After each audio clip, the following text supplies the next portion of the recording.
Welcome to the Deep Dive. We plunge into complex stuff, pull out the key ideas, and, well, get you up to speed fast. Today, we're looking at what feels like a tremor, maybe an earthquake, in Hollywood's power structure. Christopher Nolan? He's just been elected the new president of the Directors Guild of America, the DGA. Okay, let's unpack this right away. This isn't just, some famous director getting a fancy title. No, not at all. When you look at the reports, the question just jumps out. Why Nolan? Why now? Is this really a game changer? Well, it's fascinating because Nolan, he has this almost unique position, right? Real leverage. How so? He's one of the very, very few directors working today who consistently delivers massive blockbuster hits. Oppenheimer, Dark Knight, Inception. Exactly. Huge successes. But critically, he does it while maintaining this incredible level of artistic control, a vision that's just his. Which is rare these days. Extremely rare at that budget level. So studios respect him because, well, billions of dollars, but directors, they revere him because he doesn't seem to compromise the art for the money. And you need that kind of figurehead right now. Because Hollywood is, well, it's in a tough spot. Maybe it's toughest in decades. You could definitely argue that. I mean, think about it. You've got the hangover from the big strikes in 2023, still recovering. Right. Then you have streaming completely throwing the old distribution and, crucially, the money models out the window. It's all kind of opaque now. Black box, yeah. Precisely. And looming over everything is AI, artificial intelligence. The threat to creative jobs. A huge threat, potentially turning directors, writers into glorified prompt engineers managing algorithms. So the feeling is, reading between the lines of these reports, the DGA needed more than just a skilled negotiator. They needed someone who could and would challenge the system itself, someone with clout. So let's talk about the DGA itself and the symbolism here. It's big, right? How many members? Huge. Over 19,000 members. We're talking film and TV directors, assistant directors, unit production managers, stage managers. Right. It sits right at that crucial point where creativity meets labor rights. So electing Nolan, specifically him, what message does that send upstairs to the studios, the financiers? It's a very loud signal. It says directors are pushing back against this idea of film just being content. Content for the algorithm. Exactly. Electing Nolan, who's been such a vocal defender of the big screen experience, it tells the industry that the creators demand a business model that actually supports the vision. Not the other way around. Not the vision being trimmed and squeezed to fit the spreadsheet. It's saying the art is the business, not just a line item. Okay, that makes sense. Yeah. But it's not just his movies, right? His power comes from his history, too. He's actually fought these battles before. Yeah. He's walked the walk, as they say. Oh, absolutely. He has a track record. Where's the best example of him being, principled but also pragmatic?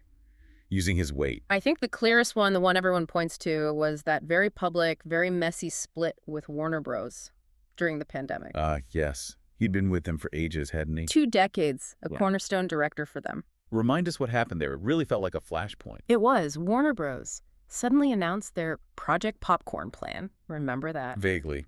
Putting everything on streaming. Their entire 2021 movie slate, big films, simultaneously in theaters and on HBO Max, day and date. And Nolan wasn't happy. He publicly blasted them, called it, I think, a ruthless dismantling of the partnerships they'd built, said directors, stars, nobody was consulted, no negotiation. He saw it as, undermining the whole system. He saw it as studios basically cannibalizing their own theatrical business and their relationships with talent just to prop up their new streaming service short term. And crucially, he didn't just shout about it, he did something.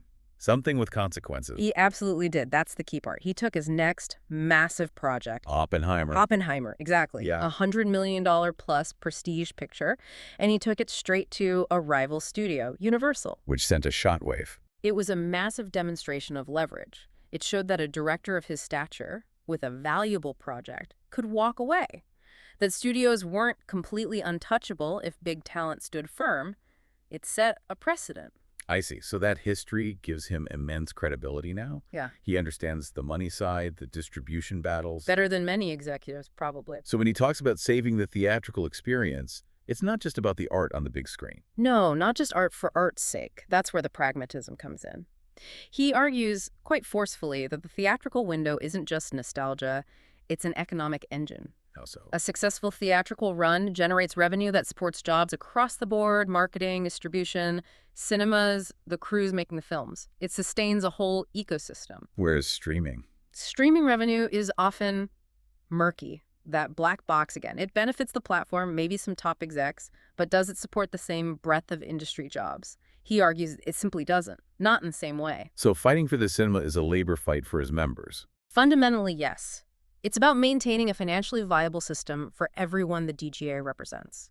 Okay, so if he's willing to go head-to-head with studios over things like distribution, what does this mean for the next round of contract talks? The big question. Because historically, the DGA has been maybe the quietest of the big guilds, often settles early, avoids strike. That's been the pattern, yes. More cooperative, generally. Does Nolan change that?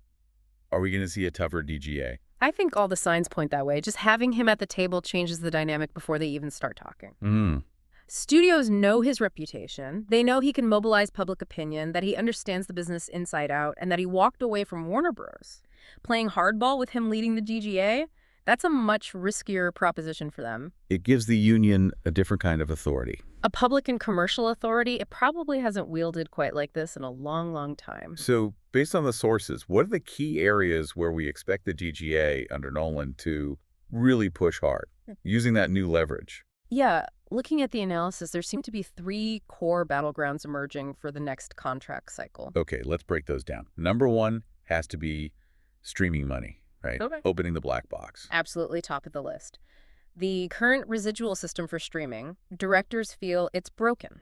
How? They want transparency, first off, real data on how many people are actually watching their work, not just vague metrics. They want to see the numbers. Exactly. Yeah. And beyond transparency, they want a fairer slice of the pie.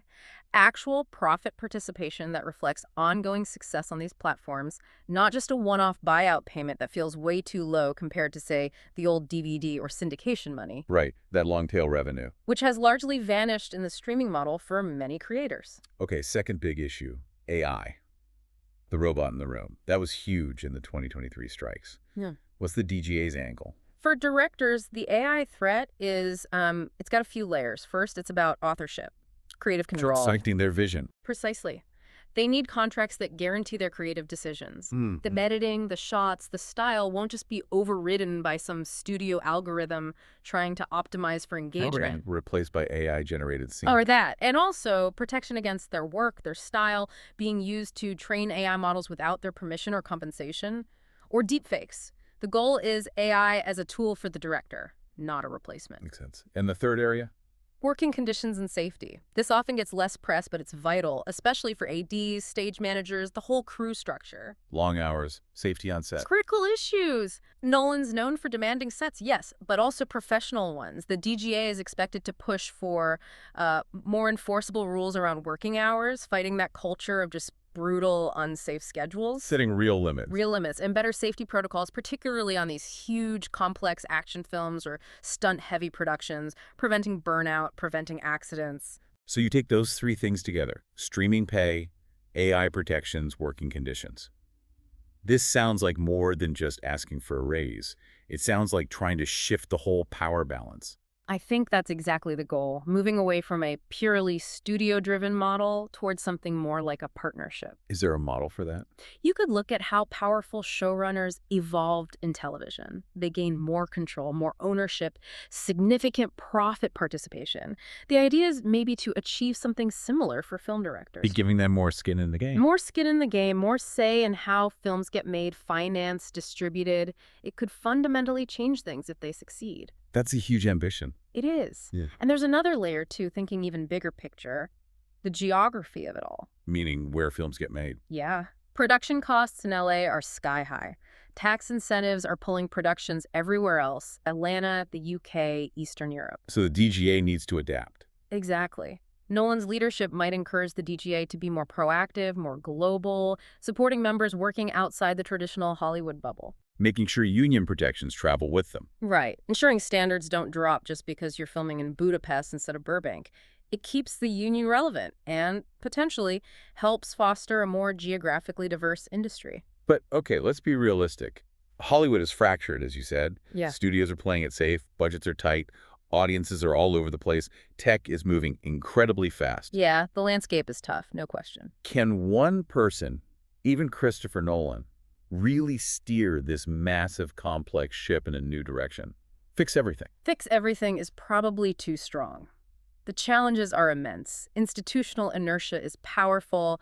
Studios will push back. So what can he do? He can set the tone. Yeah. He provides immense leverage. His presence forces the studios to take the DGA's demands incredibly seriously. They can't just dismiss these as, the usual negotiation tactics. It elevates the conversation. It forces a confrontation with the fundamental issues, fair pay, the future of the medium itself. Which brings us back to the big, almost philosophical question here, doesn't it? Yeah. This matters beyond just Hollywood deals. I think it does. Are we heading towards a future where films are just content, smoothed out by algorithms, designed purely for clicks and passive viewing? The optimized content future. Or can storytellers, directors hold on to the power to make things that are challenging, maybe difficult, inspiring, things that last, even if they don't fit neatly on a spreadsheet? That's the core tension, isn't it? And Nolan's election feels like the DGA membership collectively saying, we choose the second path. We're fighting for that idea of cinema. It feels like a definite turning point. Yeah. A demand for stronger leadership, fairer deals. And a recommitment to the idea that the creative vision is paramount. Yeah. But success really boils down to whether he can translate his personal clout, his Oppenheimer-level success, into real structural change for all 19,000 members. That's the challenge. Can individual leverage become collective power? Well, one thing we know about Christopher Nolan, when he takes on a project, whether it's a time-bending blockbuster or maybe reforming a major union, he tends to think big, epic scale, you might say. Perhaps Hollywood's next big plot twist is already underway.